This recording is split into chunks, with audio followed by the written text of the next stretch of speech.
Hapon po, paalala po sa mga magulang at maging sa mga bata na huwag basta-basta makikipag-usap sa mga hindi kakilala. Sa Maynila, huli kamang pambibiktima ng isang lalaki sa mga batang babae. Ang lalaki tila gumagamit umano ng hipnotismo para sumama sa kanya mga batang babae. Nakatutok si Jomer Apresto. Aakalain mong magkakilala ang lalaki nakabisikleta at batang babae na nahagip sa CCTV sa P. Guevara Street sa Santa Cruz, Maynila noong hapon ng March 11. Pero ang lalaki, magnanakaw pala. Sa malapitang anggulo, may kita na may kinukuha siya mula sa bewang ng 8 anyos na babae.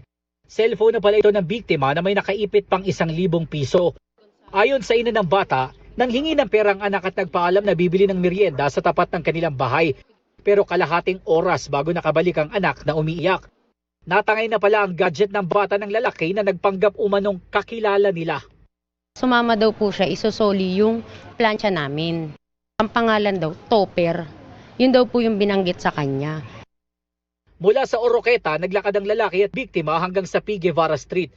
Dito na niya kinuha ang aabot sa 9,000 pesos na halaga ng cellphone at pera ng bata. May kita rin sa video na may hawak na karton ng bata habang pinipilit niyang maiwan ito sa bangketa.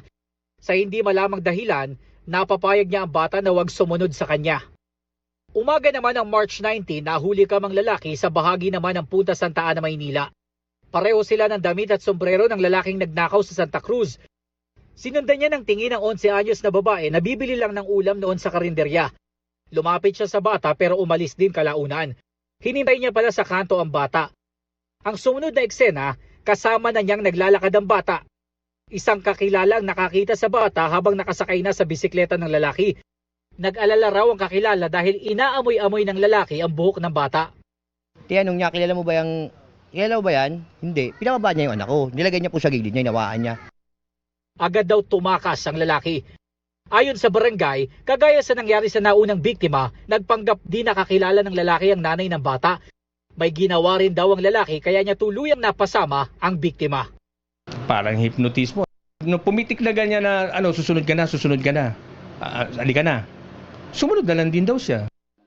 Isa pang magulang ang nakausap namin at sinabing nabiktima rin ang kaparehong lalaki ang kanilang 9 anyos na anak na babae noong 2022.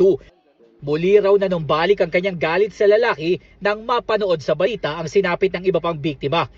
Napapayag niya raw ang bata na sumama sa kanya papunta sa isang eskinita. Nipuhan niya ng ilang beses. Dinakma niya yung isa lang ng katawan niya pati sombrero niya mula nung naipuhan niya yung anak ko nung matagal na. Gayon pa rin yung sombrerong gamit niya.